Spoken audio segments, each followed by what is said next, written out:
আলহামদুলিল্লাহ, আমাদের আজকে যে বিষয়টা সেটা হচ্ছে রিসালাতের পরিচয়। যে রিসালাতের পরিচয় বলতে যে যুগ যুগ ধরে মানুষের হিদায়াতের জন্য আল্লাহ তাআলা অগণিত নবী রাসূল প্রেরণ করেছেন, এবং সেই রাসূলদের পরিচয় সম্পর্কে আমরা জানবো। এবং রাসূল ছিলেন নিষ্পাপ। তারা তারা সবসময় মানুষের হিদায়াতের জন্য সবসময় মানুষের বাণীগুলো পৌঁছে দিতেন। আর আল্লাহর তরফ থেকে যে সমস্ত বাণীগুলো আসতো সেগুলোকে আর কি রিসালাত বলা হয়।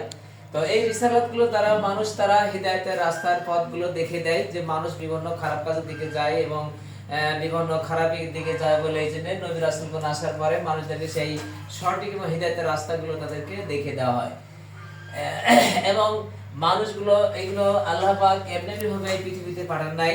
এই মানুষগুলো পাঠিয়েছেন একমাত্র মানুষের ইবাদতের জন্য। ওমা খালাকতুল জিন্নি ওয়াল ইনসা ইল্লা লিয়াবুদুন। জিন এবং মানুষ দুটোকে একমাত্র আল্লাহ তাআলা ইবাদতের জন্যই সৃষ্টি করেছেন, আর এমনি ভাবে এই পৃথিবীতে ছেড়ে দেন নাই।